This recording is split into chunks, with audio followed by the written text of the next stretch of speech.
ನನ್ ಕಷ್ಟನ ನಾನೇ ಪಡ್ಬೇಕು, ನನ್ನ ಹಣನ ನಾನೇ ಗೆಲ್ಬೇಕು. ಆಗ್ಲೇ ನನ್ ಮನ್ಸಿಗೆ ನೆಮ್ಮದಿ. ಹಣ ಅಂದ್ರೆ ಹೆಣನು ಬಾಯಿ ಬಿಡತ್ತೆ ಅಂತಾರಲ್ಲ, ಹಾಗೆ ಲಕ್ಷ ಅಂತ ಕಿವಿ ಬಿದ್ದ ತಕ್ಷಣ ಕೈ ಮುರ್ಕೊಂಡಿರೋ ಕೈಲೇ ಬಾಚ್ಕೊಂಬೋಣ ದುಡ್ಡನ್ನ ಅಂತ ಬಂದ್ಬಿಟ್ಟಿಯಲ್ಲ. ಬರ್ಲೇಬೇಕಲ್ವಾ ಸರ್?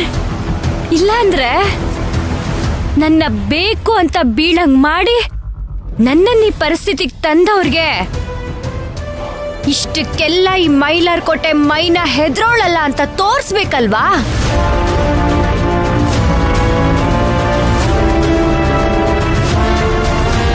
ಯಾರ್ ಏನೇ ಮಾಡಿದ್ರು ಈ ಮೈಲಾರ್ ಕೋಟೆ ಮೈನನ್ನ ತಡಿಯಕ್ಕಾಗಲ್ಲ ಅಂತ ತೋರ್ಸಕ್ ಬಂದೆ ಸರ್.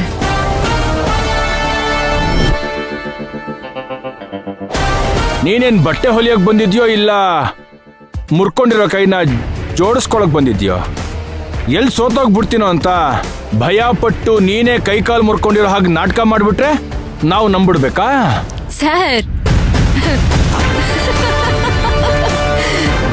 ಭಯ ಇರೋದು ನನ್ಗಲ್ಲ ಸರ್. ನಾನ್ ಎಲ್ಲಿ ಗೆದ್ಬಿಡ್ತೀನಿ ಅಂತ ಹೆದರ್ಕೊಂಡವ್ರಲ್ವಾ, ಪಾಪ ಅವರಿಗೆ. ಈ ಡ್ರಾಮಾ ಎಲ್ಲ ಬೇಡ. ಗೆಲ್ದೆ ಹೋದ್ರು ಕರುಣೆ ಗಿಟ್ಟಿಸ್ಕೊಳ್ಳೋ ಪ್ಲಾನ್ ಅಂತ ಹೇಳು.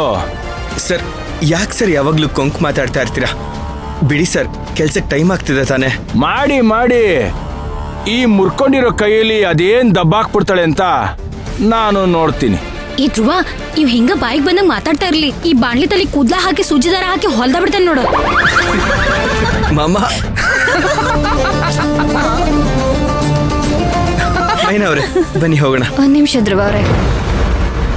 ಬಾಲರಾಜ್ ಸರ್,